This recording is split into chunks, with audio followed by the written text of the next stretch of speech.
السلام عليكم في قصاصة جديدة من قصاصات العشرية السوداء، ودايما مع قصص المتابعين اللي بعتوا لنا قصص قصيرة. ما تقلقوش، راهم في البال. راني غير اللي من القصص القصيرة باش نديرهم في فيديو واحدة.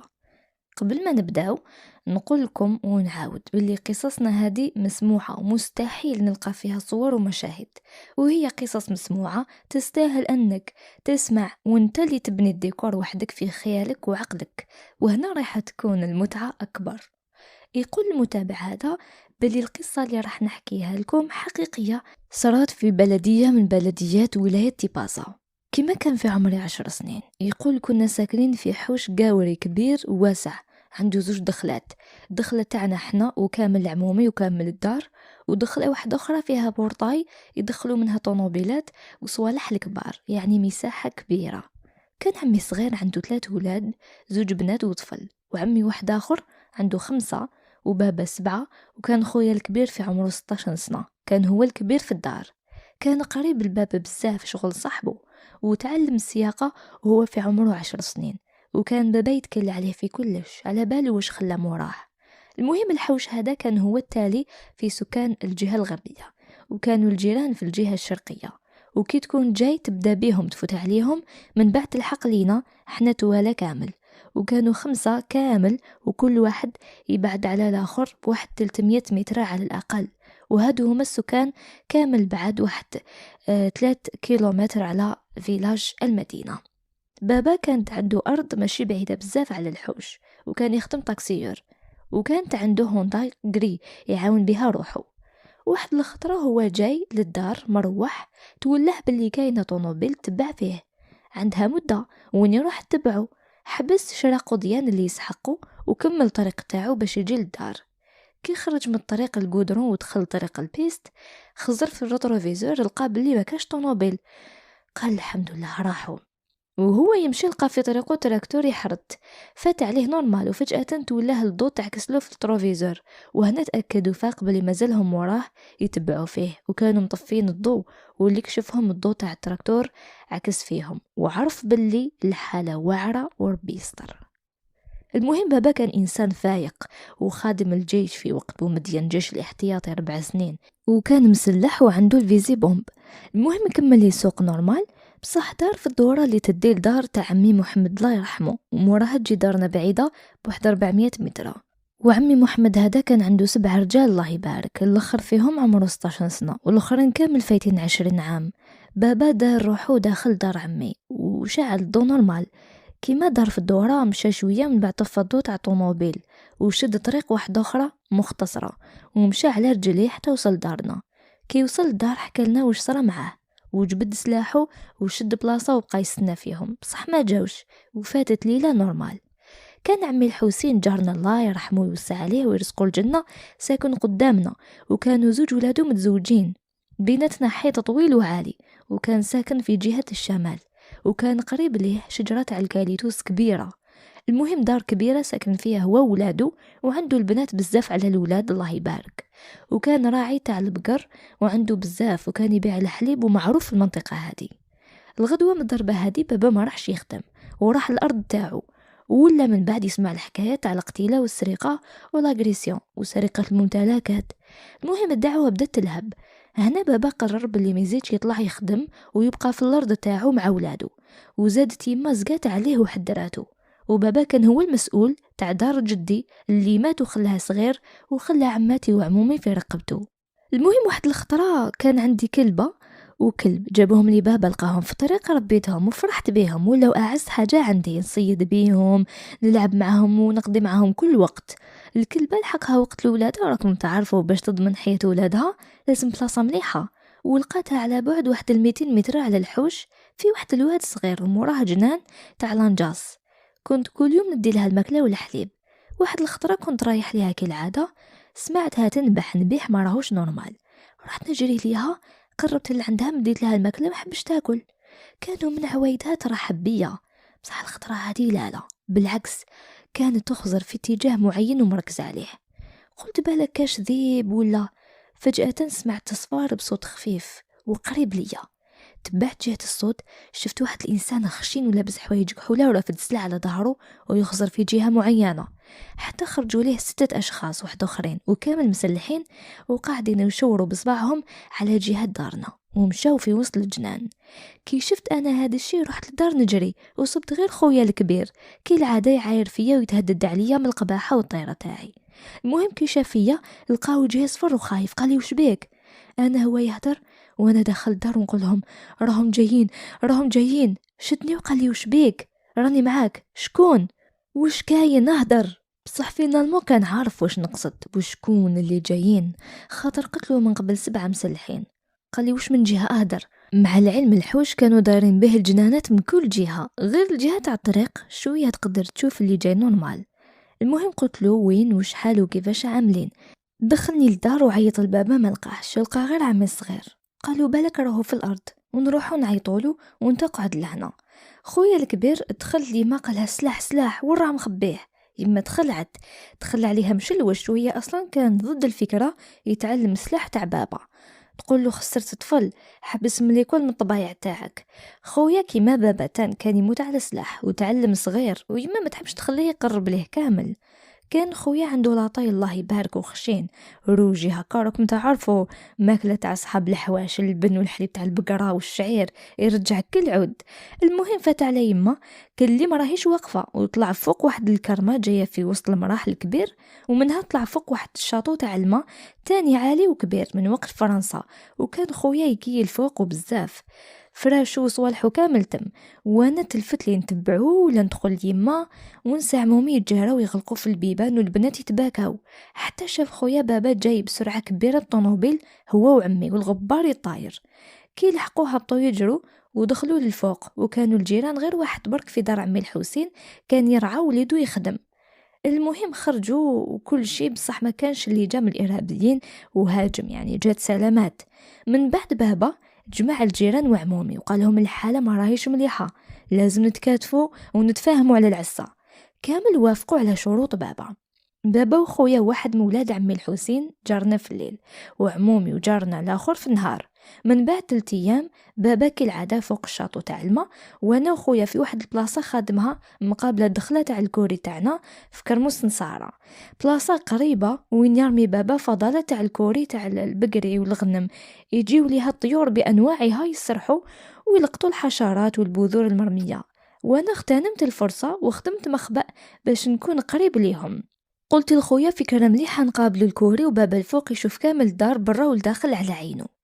قبل خويا ودخل معانا شوية قش وفرشناه وتلمينا وتخبينا. كانت البرودة شوية بصح الجو ربيعي. رقدت أنا شوية ما فقتش حتى حسيت يد على فمي. فتحت عينيا باش نشوف تعمل اليد هذه، لقيت خويا يشوف فيا ويدير لي بالإشارة يعني أسكت وشوف. تبعت صباعه وين شفت شخص جسمه كبير يمشي على مسافة ماشي بعيدة علينا بزاف، وهبط تحت الطاقة تاعنا، وهذيك الطاقة تاع الصالون تاعنا واحدة تطلع على برا وطاقة واحدة أخرى تطلع على المراحل داخل. المهم شوية وشفت صف واحد آخر كل واحد بعيد على الآخر 10 مترات على الأقل. فاتوا واحد 20 وفجأة سمعنا رصاص بصح بعيد علينا. خويا داني مور ظهره وقال لي ما تهدرش. بقى رصاص يخبط، الخطرة الأولى رصاص بقوة، من بعد طلقات بدات تنقص شوية. المهم هادوك اللي جاو كانوا بزاف، وكي بدا رصاص بداو يفوتوا الاخرين اللي كانوا جايين موراهم ويزربوا في مشيتهم. هذاك الاول بقى تما حتى فاتوا كامل، بقى شويه موراهم وكمل معاهم طريق. غدوه من داك طلع بابا للدرك وخبرهم وش شاف. قال له الشاف تاع الدرك كنا قراب ليكم ودايرين اون بيسكات، خاطر جاتنا معلومات باللي راهم فايتين من النواحي هادوك، بصح داروها بينا ولاد الكلاب. حسبنا يعني قضينا عليهم، بصح داروا لنا خطه ولاد الحرام. بعثوا لنا 4 حمير، كل حمار دايرين فوقو بوغنجه يعني تمثال تاع قش. حسبناهم هما، بصح كل خولنا وشكوا باللي رانا مترصدين لهم. قالوا بابا لو كان خبرتني نساعدك، وزيد فاتوا علينا في الوقت اللي كان رصاص يضرب. رد عليه الشاف بلهجه جافه، احنا ما نديروا ثقه في حتى واحد. شوف الثقه العمياء وين وصلتنا، ولاو يلعبوا بينا ويضحكوا علينا كدخلنا بالحمير. رد عليه بابا قالوا كامل رانا في الريسك وكامل ما نديروش الثقه، وانا مانيش نلعب ولادي باش انت تقول لي ما كاش ثقه. وزيد البلاصه هذيك اللي كنتو فيها الارض تاعي ومليحه ليك وليا، وكي نعرف باللي راكم تما هادي مليحة تاني. قالوا الهضرة هادي قولها لهم ليهم، نعرفك صنديد. ومنعهم. قالوا بابا من تاريخ اليوم يأذن المغرب يقرب قط لجهتي نشعل فيه النار. انا تال ما نديرش الثقه. وزيد وين راهي الثقه اللي تحكي عليها؟ راك تقول باللي شكوا وبعتونا الحمير، كيفاش حتى شكوا باللي راكم تما؟ قالوا راك تتهم فينا بالخيانه. قالوا بابا انا راني نقول لك لازم عمليه اشتراكيه، وانا وليد البلاصه نعاونك ونعاون روحي. وزيد اللي فاتوا ماشي واحد ولا زوج، فاتوا اكثر من 30 مسلح، وربي يستركم. وكان كون رشيتوا معاهم تصرى كارثه، والحاله ما راهيش كيما راك تتخيل. والله غير بالهليكوبتر وما تسلكش. وهادو يولوا ينتقموا ويبداو بالسكان ويخلصوها غاليه مساكن. دخل على الشاف تاع الدار كيسمع باللي اكثر من 30 ارهابي، وعرف باللي الدعوه طونجي وماشي سهله. قال بابا يا الحاج نوعدك باللي نصيدوهم كي الكلاب ونبقاو موراهم حتى نخلصوا منهم، وكي خصك لابال ارواح نمدولك واش يخصك. المهم بابا ولا الدار، والعشيه سمعنا باللي جناف كارزان تيرات على زوج ترك خارجين يشرو قهوه وبليسه وطفل صغير في عمره 6 سنين كان يلعب برا. بصح تبعوهم وقضاو على 3، واحد تبليسه وهرب في وسط الجناين. واحد النهار كنا عطله بقى لها سمانات خلاص، راكم تعرفوا يوم الجمعه ندوشو ونحفو ونرتبوا ادواتنا باش ندخلوا فصل جديد. ليله الجمعه سمعنا بومبا بصوت قوي، بصح كانت بعيدة علينا. وهذيك الليلة بالذات دار عمي محمد اللي قلت لكم عنده الولاد بزاف كانوا قريب كامل مسلحين. في هذيك الليلة شافوا جماعة مسلحين فايتين عليهم، بصح ما أداوهمش. وراكم تعرفوا وضعية الدفاع ماشي كما وضعية الهجوم. المهم خلوهم يجوزوا.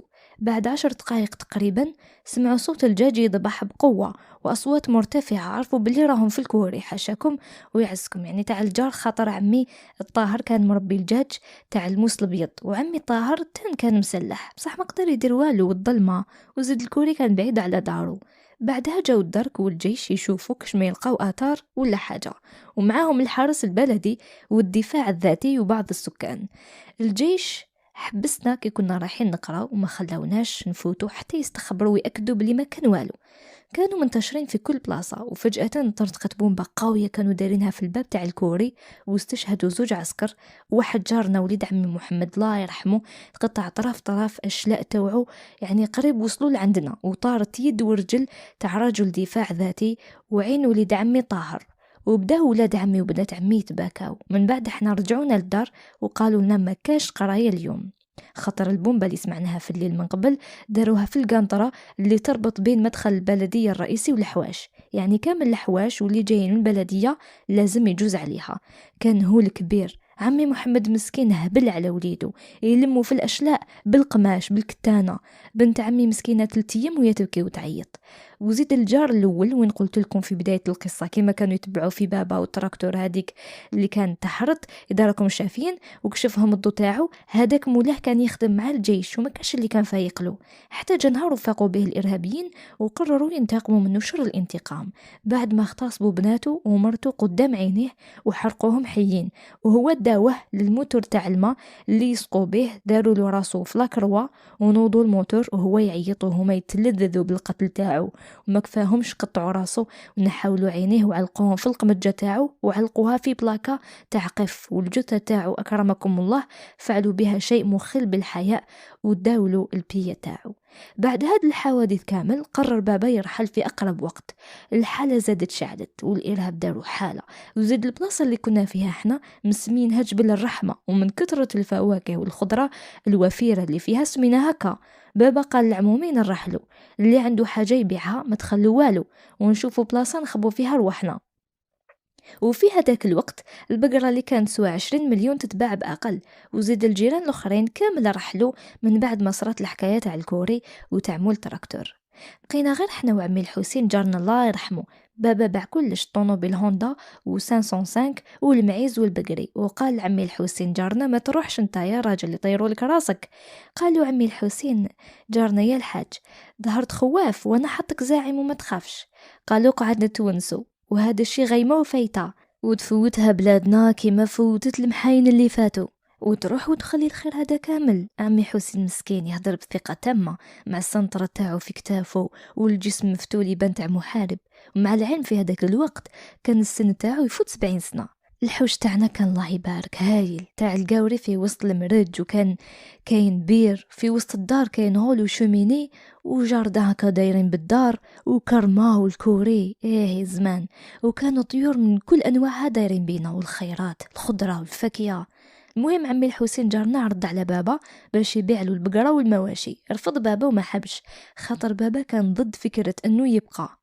الحق وقت الرحله ونسى عمومي يبكوا بنات عمي، على خاطر بابا ما لقاش يعني دار كبيره تلمنا كامل مع عمومي وعماتي، كان غير يزرب باش يرحل من الجحيم والمصير المجهول. عمي صغير ما قبلش، قالوا نصبروا شويه بالك نلقاو دار كبيره، خير ملي نتفرقوا هكا. بصح بابا كان جاد في قراراته، كان كيما قلت لكم فايق بزاف ومتفطن في الامور. رحلنا للمدينه بدموع والتعناق. عمي الكبير رحل في قريه قريبه، وعمي الصغير يتبع بابا وين يروح، خاطر كان مريض من رجل وعنده اعاقه من صغره، وعماتي تان راحوا مع بابا. في هذا الوقت خويا الكبير الحق وقته تاع العسكر، وبعتولو باش يجوز الخدمه الوطنيه، بصح بابا رفض. من الاول ملي سمع قطع الورقه تاع الامر بالالتحاق، وراح للدرك وحب يحكي معاهم في الامر هذا، بصح قالوا له خاطينا وزيد الحاله اللي رانا فيها ما يقدرش يرفض طلب الالتحاق والعصيان، خلصها غاليه. خويا فرح وما فرحش، خاصه كي شاف بابا طول وكان متحير بزاف ودايما هكا، وقطع حتى على الماكله ولا غير يجري كاش ما يلقى معارف مع صحابو تاع سلاح اللي جوز معاهم الخدمه في الجيش الاحتياطي، منهم بزاف طلعوا في الرتب ولاو قياده في الجيش. مما كان والو، قالوا له نقدروا نديروا حاجه برك، نخلوه في الكوزينه ولا في الميكانيك، المهم ماشي مع العسكر اللي في الميدان. وكان عليه غير يقبل، ما عندوش حل. رجع بابا للدار وقال لخويا وفهمه، بصح خويا ما عجبوش الحال، قال بابا كيفاش صحابي رافدين السلاح ويحاربوا في طوغات وانا كطفله في الكوزينه، غير هذه اللي ما نقبلهاش. قال له ما نروحش كامل وما نخدمش هذه الخدمه. قال له انت علاش كي خدمت في الجيش الاحتياطي والنورمال راك عايش عادي وانا يوليو يعايروا فيا صحابي وفاميلتي؟ انا بابا ضربه بكف، وكانت اول مره نشوف بابا ضرب خويا. قالوا انا كنت ضد عدو باين وزيد خارج الوطن، ماشي كيما دوكا ما تعرف عدوك من خوك، هذه فتنه والفتنه ما يقدر لها غير مولاها. وبعد نقاش كبير خلاص قرر خويا يروح. لم كابتو بقانا على خير وخلى يمو عماتي، وخاصة بابا في حالة واش نقول لكم. مع العلم بابا كان إنسان مقلق وخشين عقليا، بصح حنين بزاف وجامي شفتو في الحالة هذيك، ولو عماتي وعمومي صبروا فيه حتى والف شوية. وخويا كان هو اليد اليمنى تاع بابا، يعني ماشي سهلة. وفي هذاك الوقت كان يبعتوا له امر الالتحاق لازم يلبي الواجب الوطني، وفي بلايص كانوا الاهل يزغرتوا على وليدهم اللي رايح الخدمه الوطنيه، خاطر بالك يستشهد وما يزيدوش يشوفوه واقف على رجليه. رانا في سنة 1996، الحالة ولات نار وجحيم، وحنا في الدار الجديدة كنا قراب الكازيرنا تاع العسكر ومركز الحرس البلدي، كانوا يوميا دوريات وتفتاش وناشطين ليل ونهار. عمي صغير كره من المعيشة تاع المدينة وضاق خاطره، كبر في الحوش والطبيعة والخيرات تاعها والماء تاع البير، مقدرش يوالف هنا وقرر يعاود يولي للحوش. وشاور بابا وكان على باله بلي ما راحش يقبل بقرار العودة للحوش. وكان الرد تاع بابا وشبيك هبلت حبيت نتاحر، ما راكش عايش معانا وما راكش تشوف وتسمع واش صاري ولا كيفاه؟ وزيد رانا كامل كارهين من المعيشة تاع المدينة هذه، انا راني بعت كلش بنص وما غير باش نسلك رواحنا من الموت. وعمي الحسين جارنا تاني راح له مورانا كامل ولادو وعجوزتو للقرية اللي كان ساكن فيها، بقى غير هو وواحد زوفري كان داير بحيرة هكا تما متونس معاهم. ونسيب عمي حسين واحد اخر، وعمي محمد طيب الحاج جارنا تاني راح له كامل ولادو وعجوزتو، بقى غير هو خاطر عنده بقرات وما حبش يسمح فيهم وما حبش اصلا يبيعهم بنصومه. يتفاهموا كامل عمي الحسين جارنا وعمي محمد طيب الحاج وهداك الزوفري ونسيب عمي حسين 4 يجيبوا كامل الحيوانات والممتلكات تاعهم ويقعدوا مع بعض يتونسوا ويتناوبوا على العصا. وكما قلت لكم الحوش تاعنا كان كبير بزاف، يرفد غاشي كبير. ونولوا لعمي صغير ما حبش ينحي فكرة الرجوع للحوش وبقى يعاود في الفكرة ويسي يقنع بابا رفض رفض تام. وكما قلت لكم بابا خشين في العقلية وزاد هدر مع عمي بطريقة خشينة. هنا عمي تقلق، قالوا ما تدخلش روحك فيا، ولو كان كيما شريت دار لك كنت تشري لي دار ليا انا تان وراح نولي للحوش وما كاش اللي يمنعني. المهم نقاش حاد هذا صرع على الصباح على 10، وعمي بدا يلم في قشو وقرر يروح يشوف كاش فورقو باش يبدا يوصل في القش. وانا وبابا هبطنا في داك النهار للارض تاعو، كان غير ما كملوا الخدامين من زراعه الفول والجلبانه. هبطنا للحوش نشوفوا الحاله ونشوفوا عمي الحسين جارنا كالعاده، من بعد ما تلاقيناه وحكينا على ظروف المعيشة تاعو وكيفاش راهو يطيب وقايم بروحه، حتى شفنا 404 باشي جاية لعندنا. قال بابا العمي الحسين تعرفها؟ قالوا لا بابا زرب خباني في واحدة المجوار تاع الخرفان وشد جيها وبقى يستنى فيها تلحق. كي لحقت هبط منها عمي ووليدو الصغير وجبت المفتاح من جيبه وفتح البورتاي، دخل 404 لداخل. لحقوا بابا موراه، قالوا وش راك دير؟ جبت روحك للموت؟ كلمتي عفست عليها يعني. هنا بابا تجاوز الحدود كامل وضرب عمي طيحه في الارض. قالوا تحوس تموت؟ ما تشقيش روحك، انا نقتلك. المهم هبط الشوفير وعمي الحسين جارنا وكالماو بابا. هنا قال بابا للشوفير لو كان نزيد نلقاك رافد له مغرف جايبها لهنا نقتلك انت كي هو. المهم الشوفير نوض الموتور وجام ديماري، حبسوا عمي الحسين وقال لعمي صح خوك على باله وش راهو راح يصرى، دير برايو ولي المدينه الحاله راهي دونجي. زاد طبعوا بابا وفتح له الباب تاع 404 وطبعوا لداخل. قال له روح وكي نجي نتفاهموا. كي ولينا للدار لقينا خويا الكبير جا، طلقوهم بيرميسيون. المهم بدلنا الجو في الدار من بعد ما كانت راح تصرى القرة تاع بابا مع عمي. وخويا جا متوحش الدار خاصة الحوش، وقال بابا توحشت الحوش نهبط نشوفه ونولي. قالوا بابا روح ووصح، قالوا ما تطولش قبل ما تطيح الظلمة ولي للدار. راح خويا شاف عمي الحسين جارنا وبقاه على خير ومدلو الحليب ولا للدار، وبدا يحكي لنا في الصحراء على المعاناة اللي فوتوها هو واصحابه في الجيش الوطني. وهنا وقعت الفاجعة الأليمة. غدوة صباح سمعنا بلي قتلوا عمي الحسين جارنا وعمي محمد طيب الحاج ونسيب عمي الحسين الله يرحمهم ويوسع عليهم، وزادوا دخلوا عندنا للدار وحوسوا علينا. بصح ربي نجانا وطول في عمارنا ما لقاوناش. وكي هبطنا نتأكدوا من الخبر لقينا الدرك والجيش والإسعاف والحرس البلدي والدفاع الذاتي دايرين تما وين وقعت المجزرة ويطبعوا في الغاشي. دخلنا في وسطهم، شفت عمي الحسين جارنا قطعين له راسه وعمي طيب مضروب في جبهته بشاقور، ونسيب عمي الحسين كان جثة مرمية على صدره وكان إنسان خشين وطويل، وهداك الزفري شادينه العسكر وهو يبكي وماشي مأمن. وشوية ولحقت عجوز عمي الحسين جارنا الله يرحمه وبدات تعيط وتبكي وتقول بابا سلكت خاوتك وخليت راجلي ذبحه والله لا تربحك والله ما نسمح لك. المهم الحاضرين نساو ونسيب عمي الحسين جارنا عاودوا يخزروا في بابا وما فاهمين والو. من بعد حكى لهم الزفري نسيب عمي الحسين كيفاش صرات. قال لهم كان قريب لوحدة تاع الصباح، خرجت باش نطفي الموتور كالعاده، كي طفيتو نحيت له الباتري باش نخبيها وهبط باش نقضي حاجتي حاشاكم وربي يعزكم. سمعت الكلاب ينبحوا بقوه ونبيح ماشي نورمال. هنا عرفت باللي كاينه حاجه وبقيت نتبع في الصوت حتى شفت قريب 20 واحد يصوتوا من الحيطان كالقطوطه. رغم انه الحيوط كانوا عاليين بصح قدروا يعاونوا بعضهم ودخلوا. من بعد سمعت صوت عمي الحسين يضبح ويعيط وخرجوه برا وذبحوه. ونسيبو شفتو خارج يجري ورافد فيه يدو سيف كبير وثلاثة لاحقينه بالشواقر يضربوا فيه للظهر حتى طاح مسكين في الارض. وعمي محمد طيب الحاج ذبحوه لداخل مسكين ما تحركش من بلاصتو.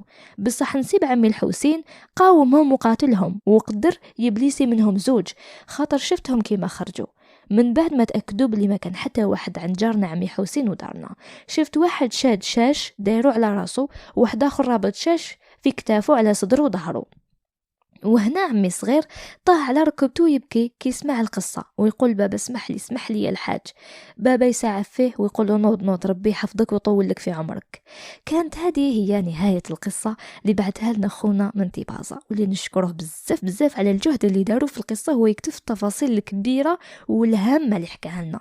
ربي يرحم كامل اللي ماتوا في الحوش في هذيك الليلة المرعبة، ونتمناو باللي العائلة كامل تكون مليحة وبخير، خاصة الأب اللي باين صح كما قلت عليه إنسان متفطن وقدر يقدر الخطر ويحمي عائلته. ونتمناو تكونوا رجعتوا للحوش دوكا بعد ما رجع الأمن والسلام للبلاد، رغم أنه على بالي البنة ما راهيش رايحة تكون كما بكري، خاطر الفتنة كي تضرب ما يسلك منها حتى واحد وتقلب حياة الناس راسها على أساسها وتحولها من حياة بسيطة وجميلة للجحيم. قصص العشرية تعلمنا بلي لازم نحافظوا على بلادنا ونتوحدوا مع قيادتنا وجيشنا الوطني، وما لازمش نسمحوا للمغامرين مهما كانت صفتهم يزيدوا يدخلونا في هذاك النفق المظلم والمخيف. السلام عليكم. قصصة اليوم مميزة خاطر حكوها لنا جنود الجيش الوطني، على بها نقول لهذا الجنود وفاء لهذا التاريخ ولزملائكم الشهداء. راني نستنى في قصصكم. يقول الأخ ياسين اللي نشكروه وحكى لنا قصة ليلة الهجوم على غابة بني كسيلة. هذه قصة ملحمة صنعوها أبطال الجيش الوطني، نحكيها لكم على لسان ضابط من مفرزة تال عيسى اللي وقفت ببطولة ضد هجوم إرهابي كبير شارك فيه 12 أمير جية. ملحمة تليق تكون فيلم سينمائي.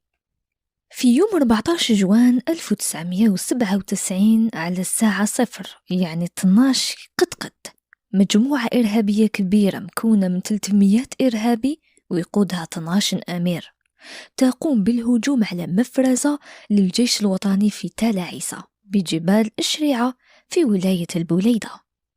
كانت هذه المجموعة كامل تحت قيادة الأمير مصعب واسمه الحقيقي بزيو حسين. هذا الأمير أصله من بوغارة وكان نائب للأمير الوطني للجية عنتر زوابري في هذه المنطقة. بعد حصار المفرزة بدأوا المسلحين أولا بدعوة الجنود للاستسلام بواسطة مكبرات الصوت. قالوا لهم راكم محاصرين وما عندكم وين تهربوا، استسلموا. الجنود ما ردوش عليهم وأمنوا المفرزة من كل بلاصة وجهة واستعدوا للتصدي للهجوم. وهنا بدأوا الإرهابيين في مهمتهم، كان هدفهم تدمير المفرزة وذبح كامل الجنود اللي فيها واغتنام الأسلحة والذخيرة. في هذاك الحال جابوا معاهم حتى البغال حشاكم باش يهزوها، والأخطر أنهم جابوا الراية تاعهم باش يرفعوها ويهبطوا ويحرقوا راية 1.5 مليون شهيد. المفرزة كانت مكونة من 80 جندي برك، من بينهم 12 جندي بلا سلاح، خاطر كانوا التحقوا بالمفرزة في هذاك اليوم بعد اللي وقع فيه الهجوم. بصح الحاجة المليحة أنه المفرزة كانت مدعمة مليح بالأسلحة كيما الهاوند و RPG-7، وبدأ الاشتباك ويطرطق الرصاص يا بابا. والإرهابيين داروا خطة رهيبة وذكية، كان كل إرهابي كي يهجم يربطوه بحبل ويربط سلاحه معاه بيده، وكي يطيح يموت صحابه يجبدوه ويجروه هو وسلاحه، وهكا ما يخسروش السلاح ويجبدوا الإرهابي المصاب، وإذا مات يدو السلاح وهو يخلوه في بلاستو. بقى الاشتباك مدة 6 ساعات كاملة من منتصف الليل حتى ل6 الصباح، واستشهد قائد المفرزة والنائب تاعو، وانقطع الاتصال بالقيادة لمدة 15 دقيقة. وهنا تشجع الرقيب راء ألف من عين الدفلة وزحف وجاب الراديو اللي كان عند قائد المفرزة واتصل بالقيادة. بصح القيادة شكت فيه وحسبوا باللي المفرزة طاحت في يد الإرهابيين. بصح أنا والنقيب علي من باتنا تعرفنا على صوته وقال باللي راهو يقاوم هو وصاحبه، وباللي ما تجاوز حتى إرهابي والحاجز الترابي اللي داير بالمفرزة. وهنا تولى هذا الرقيب القيادة ودار عمل جبار وبطولي، واعطاه أمر لهذوك الجنود 12 اللي ماشي مسلحين باش يشكلوا مجموعة واحدة مور المجموعة المسلحة اللي راهي في الأمام تقاتل. قال لهم أي جندي يتقاس ولا يستشهد يتقدم اللي موراه ويهز سلاحه ويكمل يقاوم وهي ماشية حتى نستشهدوا كامل، وبعدها تقدر الجية تدي سلاح كامل على جثثنا. ومن جهة واحدة أخرى في المفرزة كان العريف سين كاف من عند دفلة تاني قاوم بكل شجاعة وبسالة. FMDP وين موقع مليح وما خلى حتى إرهابي يقرب من الساتر الترابي. على الساعة 7 الصباح التحقت بالنقيب علي في أكاشي واتجهنا في تال عيسى نمشوا على رجلينا ومعنا 10 جنود، والتحق بنا الثاني النقيب السايح من مفرزة تازارين ومعه بعض الجنود باش نتفقدوا الوضع في تال عيسى. وكي وصلنا للساتر الترابي حذرنا الرقيب قائد المفرزة من القنابل اليدوية اللي خلوها الإرهابيين وما انفجرتش، كانت ممسوكة بحبل مطاطي. وهنا أمرت أحد القناصين وكان جندي من الخدمة الوطنية بالرمي عليها بالPM AK وتفجيرها، وكان عددها يفوق 20 قنبلة يدوية دفاعية، وكانت الخسائر كالتالي: استشهد 7 جنود من بينهم قائد المفرزة باء ميم من سيدي بلعباس، وكان هذا الضابط طلب مني إجازة قبل الحادثة بأيام للأسبوع القادم، يعني 20 جوان 1997، باش يدير العرس تاعو. استشهد قبل ما يفرح الله يرحمه. وتاني استشهد النائب تاعو الملازم النمر، وهو من ضواحي جيجل، وما كملش معنا الله يرحمه 6 شهور خاطر كان صغير السن. دفعة جانفي 1997 يعني. واستشهدوا 5 جنود واحد آخرين الله يرحمهم كامل، وتقاسوا 8 جنود بجروح وهزوهم للسبيطار تاع النعجة. وبالنسبة للإرهابيين المجرمين تم القضاء على 50 إرهابي، من ضمنهم 12 أمير كامل، وسلك الأمير الكبير مصعب بزيو حسين بأعجوبة، وتجرح 15 من المسلحين. وفي نفس اليوم 15 جوان 1997 زار المفرزة قائد الناحية العسكرية الأولى سين باء، ومعه العقيد شنتوف الحبيب بصفته قائد القطاع العملياتي بسيدي موسى، وبعض الضباط من الناحية العسكرية الأولى. وكامل شكروا أفراد المفرزة على بطولتهم وشجاعتهم، وما سمحوش لعناصر الجية باقتحام المفرزة مهما كان الثمن ولو على جثثهم. وألقى المحافظ السياسي للناحية العسكرية كلمة، وقدم لنا قائد الناحية الأولى برقية شكر من الرئيس شخصيا، ورقي الرقيب إلى رتبة أعلى، وتاني العريف تشجيعا على من قيادة الناحية الأولى، والله يرحم الشهداء. كانت هذه ملحمة أبطال مفرزة تال عيسى اللي تعلمنا القتال بشجاعة منها حتى النهاية، لا استسلام للعدو.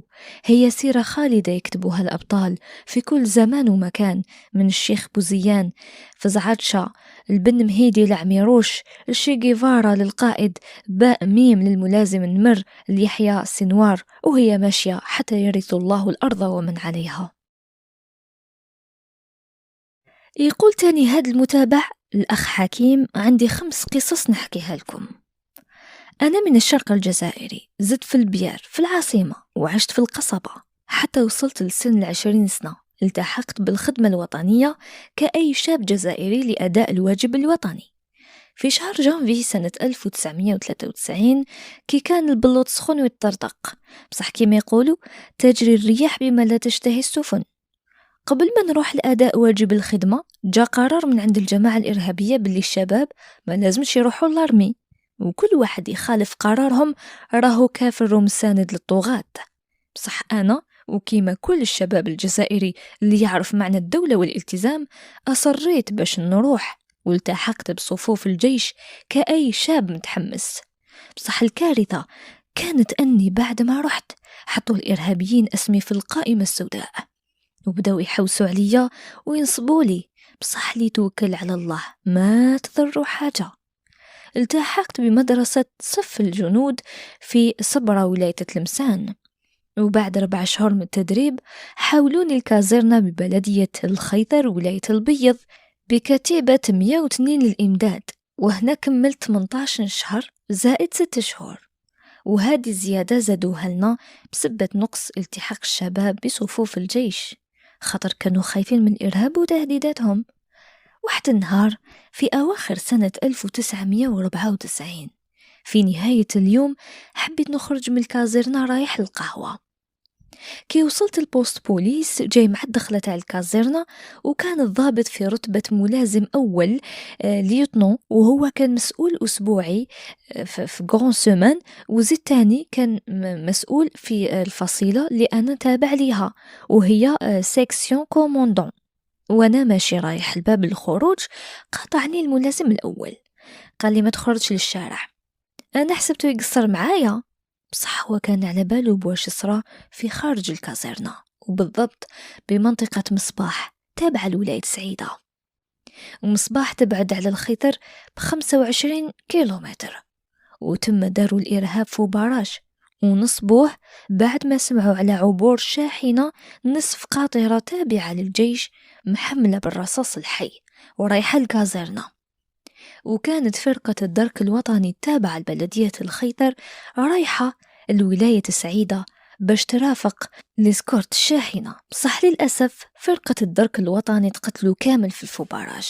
السيارة الأولى تفجرت بقاذف RPG 7، والسيارتين الأخرين تيروا عليهم رصاص قتلوهم، وبعدها ذبحوهم. واللي خبرنا بهذا القائد تاع الدرك الخيثر، واللي سلك من الموت خاطر توخر على القافلة اللي كان مسؤول عليها. تأخر على خاطر رجع يجيب الوثائق بابي أورد تاع الميسيون اللي نساهم، وكي رجع لاحق بالقافلة شاف النار شاعلة من البعيد، وهنا وقف طوموبيل تاع واحد سيفيل وسقساه واش صرا وقال له على الفاجعة. رجع بالزربة باش يخبرنا. بعدها تجهزنا وانطلقنا للفوباراج، وكانت كل كازرنة تاع الجيش المحيطة بمنطقة مصباح والدرك الوطني والشرطة والأمن العسكري والقوات الجوية التابعة الكازرنة مشرية محاصرة بالحاجز المزيف المتكون من 250 إرهابي. وبدأت المعركة معهم من الساعة 2 مساء ودامت حتى 4 الصباح لليوم الموالي. بعدها هربوا الإرهابيين وخلوا موراهم خسائر مادية وبشرية، وطيحوا طائرة عسكرية وبعض الجنود تقاسوا برصاص لأنه طيار تير رصاص بالخطأ عليهم، بصح الحمد لله بلا قتلى. من جهة أخرى تقتل البوليسي كان بالزي المدني ورايح لدارو، غدروا به الإرهاب الجبان بعد ما عذبوه أشد العذاب، وتجرح جدارمي برصاصة، وجندي احتياط تقاس بقاذفة صاروخ RPG-7 بعد ما طاح حيط كامل عليه وداخ، وهزوه للسبيطار والحمد لله خرج السلامات. والإرهابيين هروبهم كان بالشاحنات و4 سيارات بيجو 505 مرسيدس جيتا غولف كالكو كاميون. هربوا جهة غابات ولاية معسكر عن طريق ولاد سيدي الشيخ، بصح وين الهربة من الجيش؟ قضاو على عصابة الإرهاب اللي قدر تهرب، وقع كروشاش كبير بين الجيش الشام والإرهاب. وهذه نهاية القصاصة الأولى. القصاصة الثانية تاع السيد حكيم يقول باللي زميلي في الكازرنة واسمه بدر الدين، هو من ولاية بسكرة، كان يسكن عند جداته في بولوغين بالعاصمة. فوت صغرو كيما كامل نتاجو، خاصة في الصيف البحر كان مقابل المسكن العائلي، يقطع طريق مباشرة للبحر يعني قصدي عند جداته، ويفوت نهارو كامل مع العومان والشمس حتى يبرونزي يولي ما يبانش، خاصة هو بني البشرة قهوي كما نقولوا بالعامية، يعني قهوي اللون وليس العقلية. وصل وقت الخدمة الوطنية، هو راح فوت التدريب في الكازرنة تاع التدريب بعيون الترك بولاية وهران، وبعد إكمال تدريبات في كتاوه إلى الخيثر. بعد مرور شحال من شهر واحد المرة عطاوه البرميسيون الثالث على ما أظن إذا ما نسيتش، وكي رجع من دار جداته راح من الجزائر العاصمة لوهران. من بعد من وهران يزيد يبدل الكار، وهذا باش ما يخليش الإرهاب يتوله ليه. بصح المفاجأة غير المتوقعة لما وصل إلى مصباح طاح في فبراج الإرهاب، فاقوا به هبطوه من الكار وجبروه ينحي حوايجو كامل وخلوه غير باللباس الداخلي، وهذا لغرضين. الأول باش تبان لوفي في الصدر لأنه شغل تلبسه في الصيف إلا لا فيست دو كومبا، فبالتالي تظهر لا تخاص تاع الفي من الشمس في صدر العسكري. والثاني لاستيك اللي نديروه مع السروال من تحت، ولا تدير لا تخاص في البيي كيما لقاو والو على واش كانوا يحوسوا عليه، ولا يسقسوا فيه منين جيت وين رايح واش دير في بشار. قالهم لأنه كان رايح البشار، قالهم نخدم في مطعم معروف في بشار، طلقوه ولبس حوايجو داخل الكار، ومن قوة الحشمة ديالو طلب سماح من الركاب على حالته اللي راه فيها. سمحوا له، قالوا له ما راهوش ذنبك، والحمد لله خرجت عليه سلامات. القصاصة الثالثة تقول كان واحد متعاقد عسكري في رتبة رقيب أول سيرجون شاف، هو من ولاية سيدي بالعباس، كان ناوي يزور أهله في آخر الأسبوع في الويكاند، كان خميس وجمعة، وجاء عندي خاطر كنت نخدم في السكرتارية التابعة للكتيبة اللي كنت فيها، وطلب مني باش كاموفلي عليه باش ما نحطوش غائب الخميس والسبت. أنا رفضت، عرضت عليه 48 ساعة عطلة، بصح هو رفض وراح بتخبي على القيادة العسكرية وخش الراسو. راح نهار الأربعاء مع العشية، بصح بعد نهاية العمل وراح لسيدي بالعباس. في يوم الخميس مع الصباح درت أبل لكل عسكر، بصح هو ما كاش، حطيته غائب ديزيرتور. وفي ليلة الجمعة يعني بين الخميس والجمعة للساعة 2 تاع الصباح نوضني زميلي في الغرفة اللي نسميه علاء الدين، وهو لا فامي ليه وهو عسكري. نوضني قال لي راهو عيط لك محمد امين، ومحمد الامين هو ضابط في المخابرات العسكريه برتبه ملازم اول. قلت له شحال الساعه؟ قال لي راهي 2 تاع الصباح. قلت له راك تمسخر بيا؟ قال لي والله ما راني تمسخر بك، لانه زميلي هذا علاء الدين من داك يقصر معايا، يقول لي زعما كاينه حاجه ينوضني بصح نروح ما نلقى والو. بعدها جا عندي الحارس اللي كان يحرس قدام غرفتنا، ما كانش بعيد علينا. جا عندي عيط لي باسمي، يا حكيم يا حكيم. نط وقلت له شكون؟ قال لي الحارس اللي قدامكم. قلت له واش تسحق؟ علاش راك تعيط لي؟ قال لي محمد الامين راهو يعيط لك. كرهت حياتي، ينوضوا فيا على 2 تاع الصباح، حتى رقاد ما شبعتوش من البرد اللي ما يرحمش. المهم هبطت عند رئيس الامن العسكري، حتى قعدت نشوف العسكر اللي في البوست بوليس قاعدين يشوروا لي باش نهبط. كنت ناوي نروح مباشرة ليهم، من بعد شوروا لي المكتب مسؤول الثكنة على رتبة رائد كوموندون، وهو تاني رئيس الأركان العليا. قلت في قلبي لا فامي تاعي كاش مصرى لهم من الإرهاب، لأنه كانوا حالفين فيا وكنت ديجا مسجل في القائمة السوداء. وصلت للمكتب، دخلت حتى التحية العسكرية وما تحيتش بها من قوة التخمام، ولقيت الملازم الأول للأمن العسكري يتكلم في الهاتف وشور لي بيدو باش نقعد. كي كمل المكالمة سقساني إذا ما عنديش أي مرض تاع القلب ولا السكر، وأنا كنت مقلق. قلت له واش صار لدارنا؟ قول لي واش صار لأهلي؟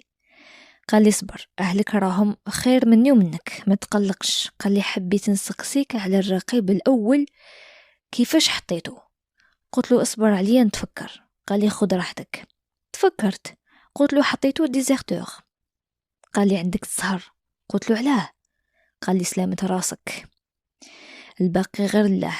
تما فشلت نسمع خبر الموت على 2 تاع الصباح ولا الليل. راني وصلت لهاد النقطة ونكتب وراني فشلت من بعد 30 سنة ونتفكرها. بعدها حكى لي القصة. كي سقساوه الإرهاب واش يخدم بعد ما حبسوهم، قال لهم معلم. قالوا له اصبر شوية رجع لك. من بعد رجعوا ليه حبسوه، لقاو عنده بطاقة تعريف العسكرية. قالوا له إما لنت عسكري بتقولنا معلم. طلقوا عليه رصاص وقتلوه، من بعد ذبحوه ونحاولوا راسه. رجعت لغرفتي فاشل وما أمنت واش سمعت. وصلت الغرفة وحكيت القصة حتى لزملائي اللي تصدموا. مع الصباح ما قدرتش نخدم في المكتب، خليت لهم قاع الخدمة ليهم. سقساوني علاش وفهمتهم السبة، خلوني في حالي ورحت ارتحت حتى الغدوة من داك. القصة الرابعة واللي صارت معايا شخصيا في أحد من إجازاتي، بيرميسيون تاع 8 أيام. بعد ما رجعت الكازرنة في الخيثر ولاية البيض، وصلت لولاية السعيدة مع بابا الله يرحمه اللي توفى سنة 2003 ترحموا عليه. كما قلت لكم بابا كان ديجا يحب يرافقني كي نرجع من الإجازات باش يتأكد من وصولي على خير، ومنها يتجول شوية في ولاية السعيدة خاطر كانت عجباته. في إجازتي الثالثة وبعد وصولنا لولاية السعيدة بتنا في فندق. غدوة من داك وصلت بابا الله يرحمه لمحطة الطاكسي اللي تروح لولاية الجزائر العاصمة. وقبل وبعد ما قلعت الطاكسي كان يوصيني ويأكد لي باش ندخل الكازيرنا في هذاك النهار، وكان يوم الجمعة، وخاصة أني درت تأخر تاع 4 أيام. وقلت لهم في الكازيرنا باللي ندير تأخر هاد المدة وندخل يوم الجمعة، بصح كنا نتمشاو بمشيئة الله. ودعت الوالد ورجعت متوجه لمحطة الطاكسي اللي تدي الولايات اللي قريبة لولاية السعيدة. قعدت نخمم إذا ندخل كازرنا ولا نزيد هذاك النهار تاع الجمعة وندخل بالسبت. مع العشية بعد نهاية الدوام قررت أني نزيد نبات ليلة أخرى في الفندق اللي بتنا فيه أنا وبابا الله يرحمه. حتى مول الفندق وتفاجأ كي عاود وليت بلا ما يحوس يفهم من تصرفي الغريب علاش زدت ليلة. المهم خلصتو في الليلة هذيك وخرجت ندور ونحوس في ولاية السعيدة نهار كامل. مع أذان المغرب دخلت للفندق فولت ليلتي فيه. غدوة من داك السبت خرجت وزدت تجولت في ولاية السعيدة حتى منتصف النهار. وبعد وقت الغداء رحت لمحطة الطاكسي اللي تروح منها لولاية البيض والنعامة وبالشار وتندوف. رحت للطاكسي تاع البيض وبعد مغادرة المحطة، بعد وصولي إلى الخيثر اللي تبعد على ولاية سعيدة 80 كيلومتر وهي تابعة لولاية البيض، وبلدية الخيثر تبعد على مقر الولاية ب70 كيلومتر شرقا، قلت لكم بعد وصولي للخيثر حوالي 3 العشية رحت القهوة باش نفوت الوقت حتى يوصل نهاية الدوام 4 العشية. بعدها رحت للكازيرنا. أول واحد لقيت به هو رقيب أول متعاقد ونسميه علاوة. كنا نخدمو في نفس مكتب مصلحة الأفراد سيرفيس إفكتيف. قعد يشوف فيا وهو دهشان ماهوش مأمن، وهنا ما فهمت والو من جهته. وصل عندي تبسم معايا، قال لي على سلامتك، الحمد لله وصلت على خير، سلامة راسك. قلت له الرحمة على والديك يا شاف، الناس يسقسوا كيفاش فوت يامي في الدار وانت تقول لي سلامة راسك. هاي رحت كملت طريقي في الكازيرنا، تلاقيت مع زميلي في مصلحة الأفراد تاني وهو أعز صديق من شرشال ونسميه الرزقي، وهو برتبة رقيب احتياطي غارد سيرجون ريزيرفي. كان معايا في نفس المكتب مصلحة الأفراد، حتى هو نفس الشي كيما الرقيب الأول، من داهش وما فهم فيها والو. وصل قدامي قال لي كيما قال لي الأول، الحمد لله على سلامتك، سلامة راسك. قلت له تفاهمت كامل على راسي اليوم. قال لي علاش؟ قلت له هكا قال لي علاوة وانت عاودت لي نفس الكلام، وانا كنت نحسب انه فقط مزاح بين الزملاء، بصح للأسف صرا لي ما كنتش ديرو في الحسبان. بعدها قطعت الطريق ورحت للثكنة اللي كنت فيها، حتى شاف فيا الرقيب الاحتياطي اللي هو الشاف دو بوست، وبدا يعيط، هاوجا حكيم هاوجا حكيم هاوجا، ما ماتش. قعدت نهدر في قلبي، الناس تفول بالخير وهو يفول للموت. كي وصلت لعنده سقسيتو كيفاش الناس تفول للخير وانت تفول ديرك للموت، وش كاين؟ وهنا تبسم وحكالي، قال لي البارح الجمعة داروا الإرهاب فو باراج في مصباح اللي تبعد علينا 25 كيلومتر شرقا، وبعد ما نصبوا رواحهم فات الطاكسي جماعي ما بين الولايات من نوع بيجو 505 فيها 6 جنود احتياط، والكل قتلوهم بالرصاص الحي، بعدها ذبحوهم بالموس. وانت كي قلت لنا انك تدخل بالجمعة قلنا راك كنت من الضحايا.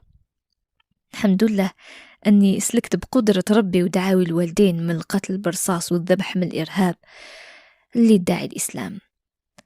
قصاصة الخامسة تقول باللي زميلي اللي نسميه ناصر الله يرحمه من نفس دفعة 1 سنة 93 من ولاية الشلف. بعد ما كملت إجازة 8 أيام دخلت، هو تأخر على موعد العودة للكازيرنا ب11 يوم. أحد زملائنا اتصل بأهل هذا الجندي الاحتياطي أنه غدوة من ذاك رايحين يخرجوا عليه بولتان دو ريشيرش. ردت عليه هذا الجندي المفقود، قالت له أنه خرج من الدار مع باباه وزميل معه تاني كان هو جندي احتياطي، كان رايح لولاية بشار، وكي راح معاهم باباه من الدار المقر الولاية باش يركبوا في الكار اللي رايح الوهران، تم يباتوا ليلة أو ليلتين في فندق وهران، بعدها يتنقلوا عن طريق الكار من وهران لولاية بشار، وزميلي ناصر يهبط في الخيثر وزميله يكمل حتى البشار. بصح وقع ما لم يكن في الحسبان، اختفوا فجأة، ما نعرف يا إما ما بين ولاية الشلف وولاية وهران، أو ما بين ولاية وهران وما بين ولاية وهران قصدي وولاية سعيدة. وهذا الاختفاء في هذاك الوقت ما عندنا عليه حتى معلومة. في نفس اليوم مع العشية لما خرج باباه من الخدمة، حكت له زوجته عن اتصال زميل ابنهم أنه ناصر مازال ما دخلش الكازيرنا. اتصل الأب وأكد أنه وليده ناصر راح وركب في الكار اللي رايحة من ولاية الشلف إلى غاية ولاية وهران، وهكذاك ما هنحش خاطره ومرتاحش قلبه حتى جا الغدوة من داك الصباح. وانا كنت رايح المكتب باش نبدا نهاري، كانت مراقب أول متعاقد من الغرب الجزائري مازال ما خرج، كان يستنى لي بدلو تاع النهار، ولقينا ابن ناصر مع باب الكازيرنا، عرف لنا بنفسه وهنا فهمناه وقلنا له أنه ابنه ما دخلش للثكنة وباللي عنده 12 يوم، لأنه يوم أمس كان اليوم 11 ولازم يخرجوا بولتان دو ريشيرش عليه، وهذا هو القانون خاصة في هدوك الأيامات وين كانت الدعوة ما ترحمش. وبهذه القصص الخمسة نختم ونتمنى ما كنتش تقيل عليكم يقولكم مرسل القصاصات، وإن شاء الله تعجب الجميع. نتفكر ونتألم في نفس الوقت لواش عشتو أنا بنفسي، بصح خرجت البلاد سلامات على خير والحمد لله.